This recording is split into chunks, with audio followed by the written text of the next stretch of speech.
So, ito na guys. Ito na yung finished product ng. So, ito pala guys, yung ano natin, yung scope. Kailangan natin tong i-tape yung lens ng scope. Tsaka dito din sa kabila. Tapos yung number pala dito sa kanyang elevation, nilagyan ko rin ng tape at saka sa volt action niya. Kasi pag hindi natin lagyan ng tape yan, pag napinturahan yan, sisikip yung ating volt action. And then yung kanyang barrel, yan, yung dulo ng barrel nilagyan ko siya ng karton para hindi siya mapinturahan sa loob. So ito nga pala yung gagamitin natin guys, yung spray paint camouflage. Ito yung light gray na yung number niya C001 siya. And then yung pangalawa, ito yung army green, number C004. And then earth brown 005. So first natin gagawin guys, lilinisin natin yung ating air gun or yung PVC gun natin. Nilinis ko na to kanina. And then yung base color ng ating air gun.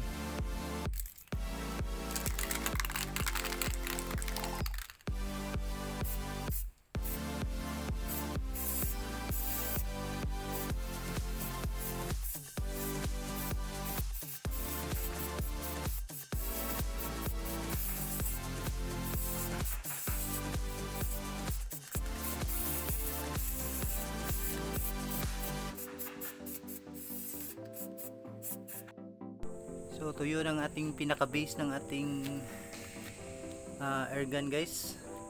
So sunod natin guys is yung gagawa tayo ng design. Tas ito yung gagamitin natin. Ito yung army green.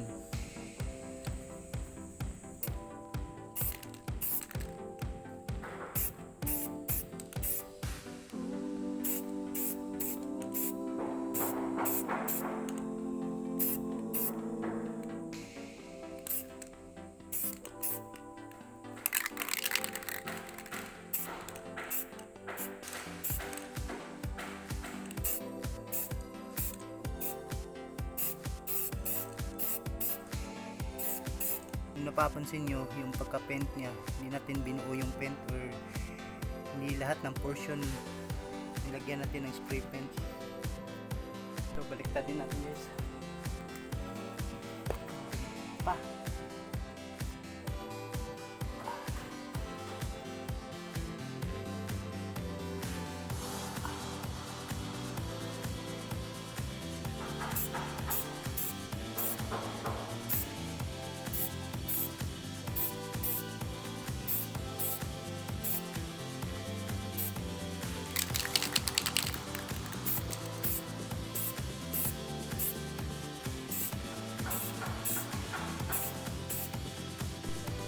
Tuyo na siya guys. Pagkatapos isusunod natin yung pangatlong kulay.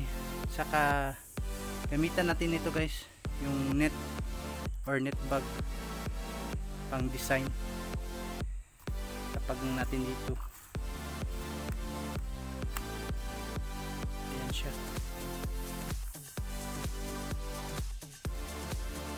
Ito yung earth brown.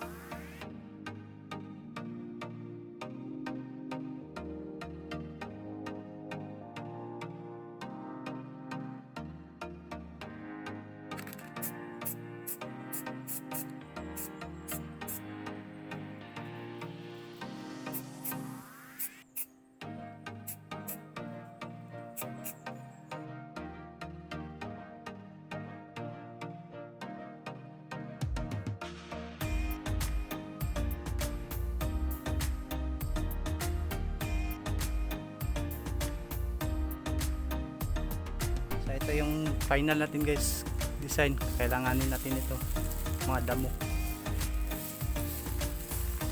So ang color natin guys, yung dati rin yung sa base nya, kasi wala na tayong ibang kulay, kaya yung base na lang na kulay yung gagamitin natin, yung light gray.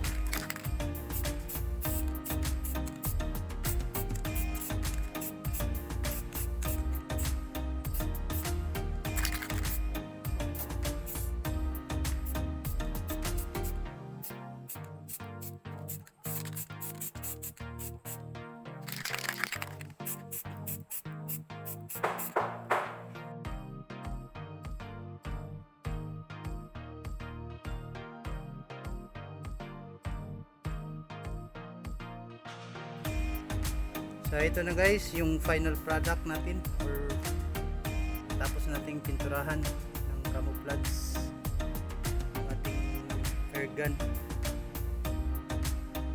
8mm steel ball. Sobrang ganda niya guys. Tatanggalin natin yung mga tape na nilagay natin.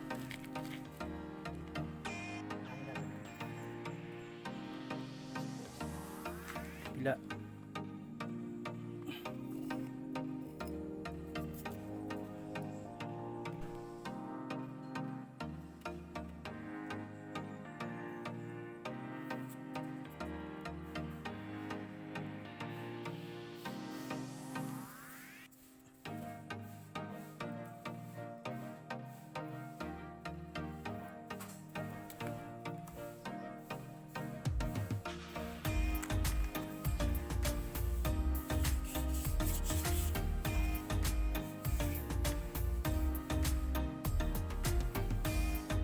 So ito na guys, ito na yung finished product ng ating spray ng ating spray gun. So ito yung bolt action nya. So, lapit ka dito, lapit. So ito yung bolt action nya. Dito tayo maglo-load. So discovery scope. So ang ganda nya. So thank you so much sa panonood ng ating video guys. Sa susunod test fire natin to kasi gumagabi na. Maraming salamat. God bless po sa ating lahat.